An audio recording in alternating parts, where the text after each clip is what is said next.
গল্প কবিতা পাঠে সকলকে স্বাগত জানিয়ে শুরু করছি আজকের গল্প। 20 মিনিটের গল্প। লেখক বিমল মিত্র। ভেজালের আলোচনা চলছিল। এই যে আজ চারিদিকে ভেজালের রাজত্ব চলছে, চালে ডালে তেলে দুধে ঘিয়ে শিক্ষায় দীক্ষায় মনুষ্যত্বে, এই নিয়েই বন্ধুরা তর্ক বিতর্ক করছিল।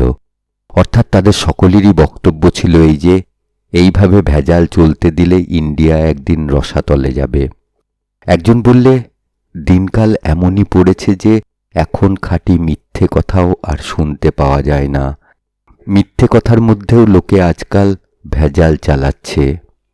এতক্ষণ আমি চুপ করেছিলাম, আমার বাড়িতেই আড্ডা, সুতরাং আমার নিজের পক্ষে শ্রোতার ভূমিকায় শ্রেয় বলে ভেবেছিলাম, কিন্তু আর মুখ না খুলে থাকতে পারলাম না। বললাম, আমি একবার খাঁটি মিথ্যে বলেছিলাম। কিরকম কিরকম? খাঁটি মিথ্যে কথা জিনিসটা একটু গোলমেলে, ব্যাখ্যা না করলে ও জিনিসটা ঠিক বোঝানো যায় না, অন্তত একটা উদাহরণ দিতে হয়। বললাম, তবে শোনো। বন্ধুরা এতক্ষণ তর্ক করছিল, এবার গল্পের গন্ধ পেয়ে চুপ করল। আমি বলতে শুরু করলাম। ইটারসি স্টেশনে ট্রেনটা থামল। আমি যাচ্ছিলাম বোম্বেতে। বেলা ধরো তখন প্রায় 10:30 কি 11টা, কিন্তু ট্রেনে চড়লে সকাল 10টা 11টাও মনে হয় যেন দুপুর 1টা। বিশেষ করে তখন আবার মে মাস, লাল ধুলোয় প্ল্যাটফর্ম ভর্তি। জব্বলপুর থেকে উঠেছি, সুতরাং লাঞ্চ খাওয়ার প্রশ্ন আর ওঠে না। সঙ্গে খাবার আছে, ট্রেন ছাড়বার পর তা সদ্ব্যবহার করবার ইচ্ছে ছিল। টাইম টেবিলে লেখা ছিল ইটারসিতে 20 মিনিট স্টপেজ। বাইরের দিকে চেয়েছিলাম। ট্রেনটা ইটারসিতে পৌঁছতেই থার্ড ক্লাস প্যাসেঞ্জারদের ছুটোছুটি, দৌড়াদৌড়ি, হল্লা চেঁচামেচি শুরু হয়ে গেল। ভেন্ডাররা চিৎকার শুরু করল, পুরি গরম, চাই গ্রাম, গ্রেম জিলেবি। ওদিককার সব স্টেশনেই এই একই দৃশ্য। দেশভেদে রুচিভেদ হয় জানতাম, কিন্তু দেশভেদে যে কার্যকারণ ভেদ হয় তা জানতাম না।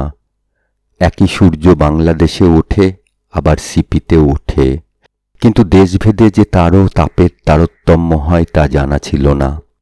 ইটারসিতে ধুলোটা পর্যন্ত যেন আমার কাছে আরো বেশি গরম মনে হলো। মাথার ওপর জ্বলন্ত সূর্যটাকে যেন সেদিন নিষ্ঠুরতর বলে মনে হলো আমার। অবশ্য এর কারণ বোধহয় সেই আমার প্রথম ওই লাইনে পাড়ি দেওয়া।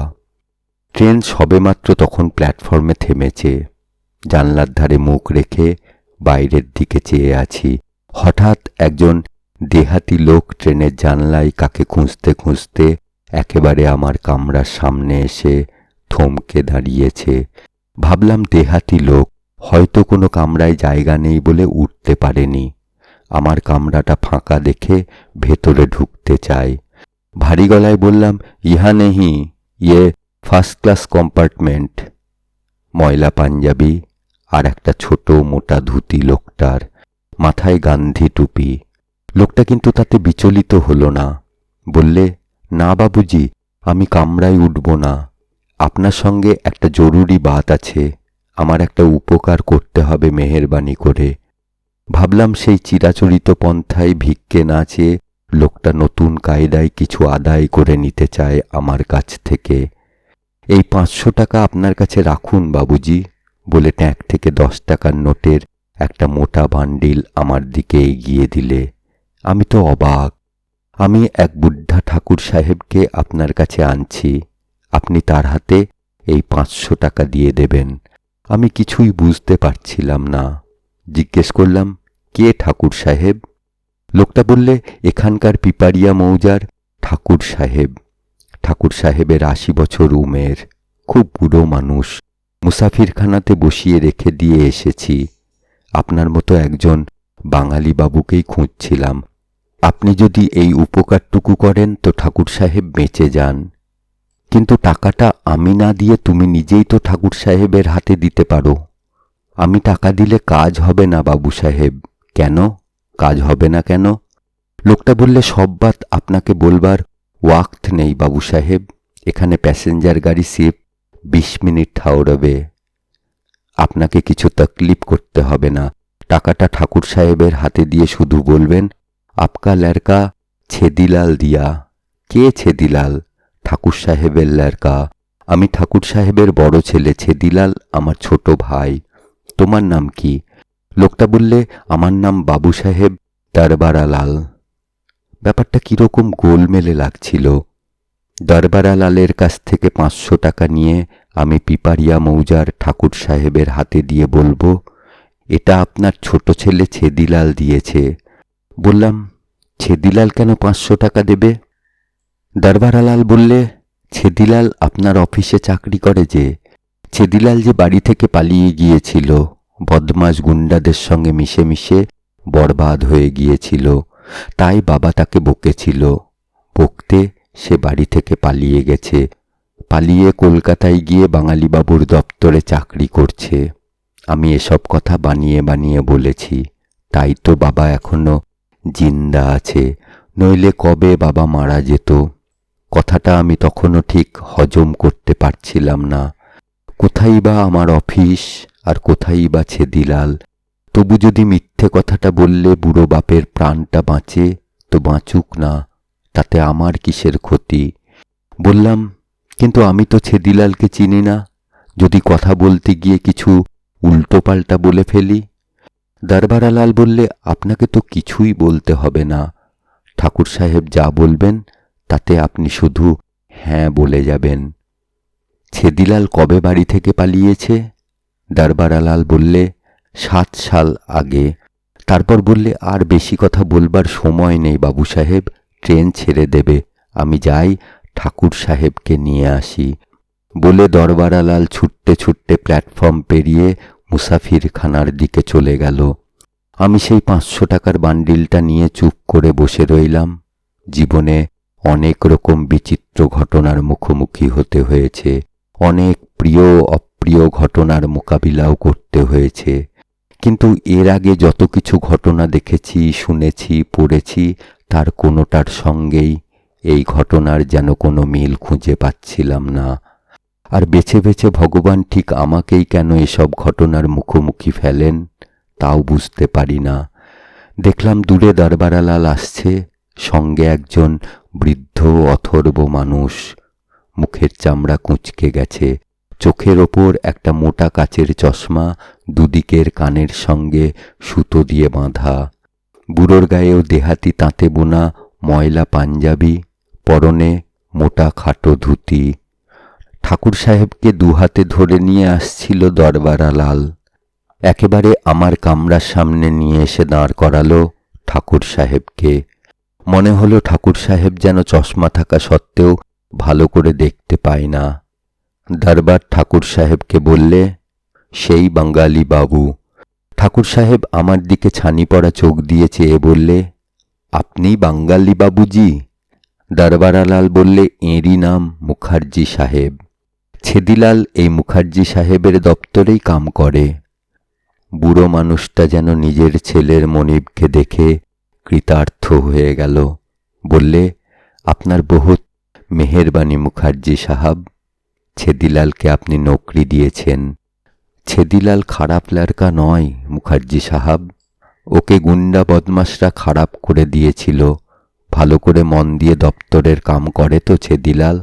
বললাম, হ্যাঁ, খুব মন দিয়ে কাম করে, আপনি কিছু ভাববেন না।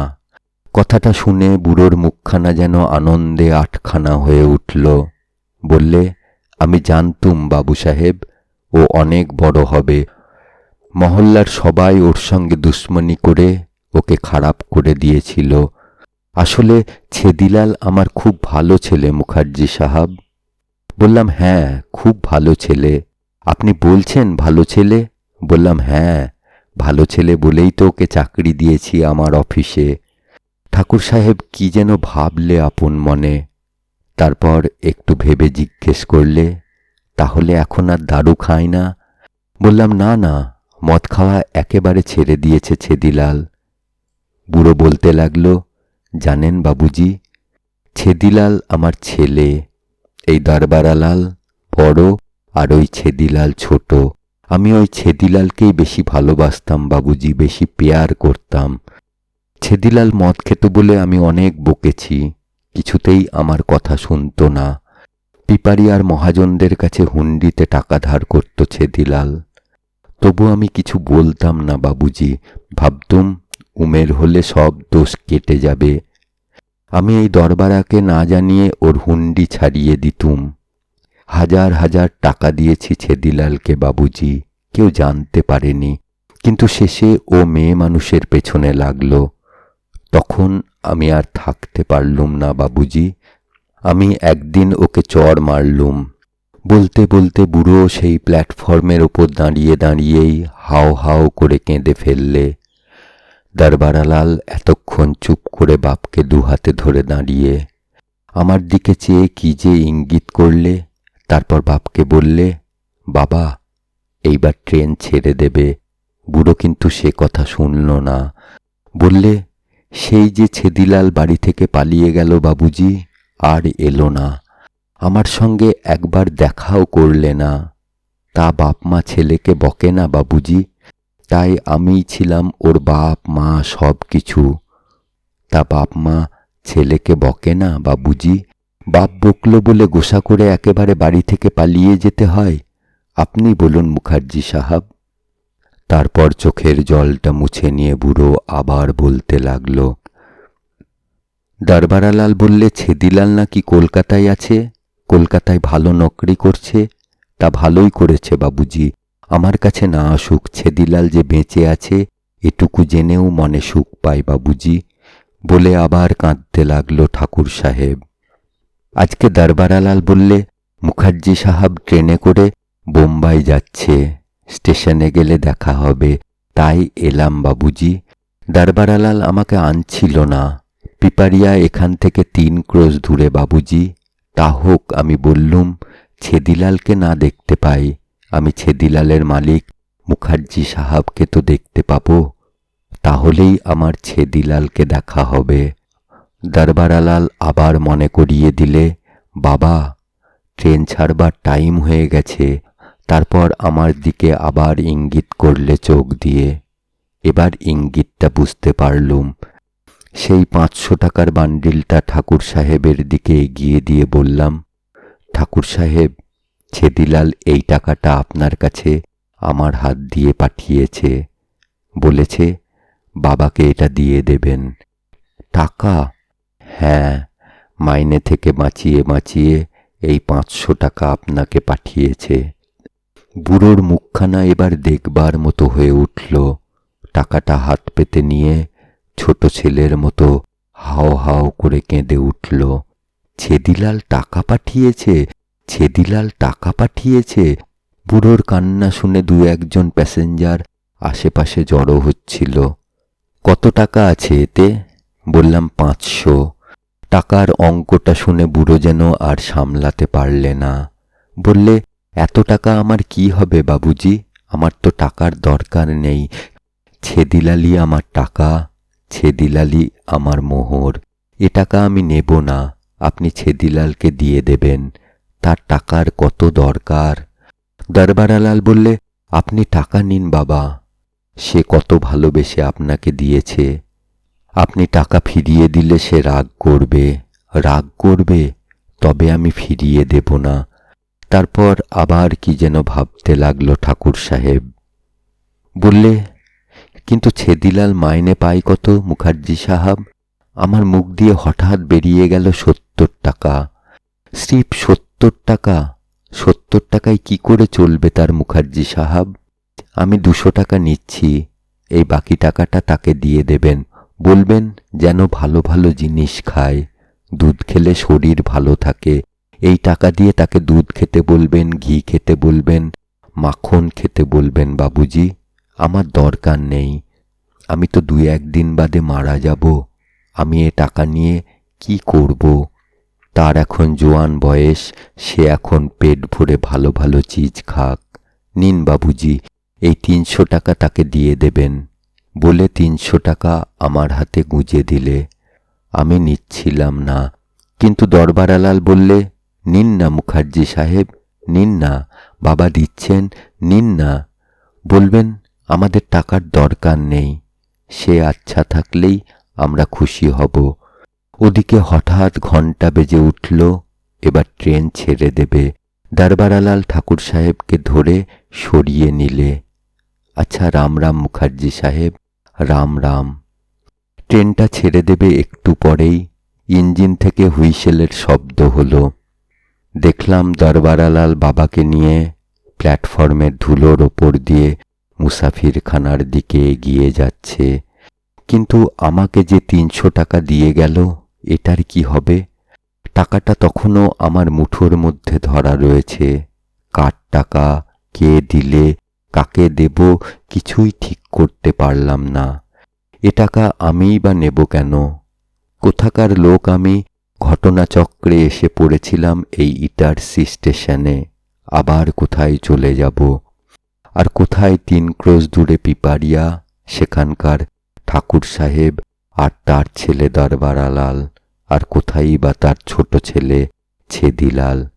জীবনে কখনো ওদের নামও শুনিনি, দেখিনি, ওদের সঙ্গে কথা বলিনি, কখনো দেখবও না হয়তো ভবিষ্যতে। কিন্তু হঠাৎ 20 মিনিটের স্টপেজে এসে কত বড় একটা নাটকের সাক্ষী হয়ে রইলাম। খাঁটি মিথ্যে কথা বললাম। এও যেন এক পরমাশ্চর্য ঘটনা। ট্রেনটা চলতে আরম্ভ করেছিল। হঠাৎ দরবারালাল দৌড়তে দৌড়তে এসে আমার কামরায় উঠল। বললে, আপনাকে অনেক ধন্যবাদ বাবুজি, আপনি ওসব কথা না বললে বাবা মারা যেতেন। টাকাটা আমার হাতেই ছিল। তার দিকে সেটা এগিয়ে দিয়ে বললাম, নাও নাও, এটা নাও। আমি ভাবছিলাম টাকা নিয়ে কি করব। দরবারালাল টাকাটা নিতেই এসেছিল বুঝতে পারলাম। তারপর সেটা ট্যাঁকে গুজে দরজা খুলে গাড়ি থেকে নামতে যাচ্ছিল। বললাম, তোমার ছোট ভাই এখন কোথায় আছে দরবারালাল? দরবারালাল মুখ ফিরিয়ে বললে, ছেদিলাল তো নেই হুজুর, সে মারা গেছে। 7 সাল আগেই মারা গেছে। আমার মাথায় যেন বজ্রাঘাত হলো। একটা আওরাতকে খুন করার জন্যে তার ফাঁসি হয়ে গেছে। বাবাকে সেসব কথা বলিনি। 7 সাল ধরে সে কথা চেপে রেখেছি। তাকে খুশি রাখবার জন্যে বলেছি, ছেদিলাল বাড়ি থেকে পালিয়ে গেছে, পালিয়ে গিয়ে কলকাতায় চাকরি করছে। কিন্তু আজকাল ছেদিলালকে দেখবার জন্যে বাবা ভারী ছটফট করে। তাই মাঝে মাঝে জাল চিঠি পড়িয়ে শোনায়। এর আগে একটা জাল চিঠি শুনিয়েছিলাম। তাতে লেখা ছিল যে মুখার্জি সাহেবের হাত দিয়ে টাকা পাঠাচ্ছে ছেদিলাল। আজ আপনি ভাগ্যিস ছিলেন ট্রেনে, তাই বাবাকে একটু শান্তি দিতে পারলাম। আচ্ছা, রাম রাম। বলে চলন্ত ট্রেন থেকেই দরবারালাল প্ল্যাটফর্মের ওপর লাফিয়ে পড়ল। প্যাসেঞ্জার ট্রেনটা তখন খুব জোরে চলতে আরম্ভ করেছে।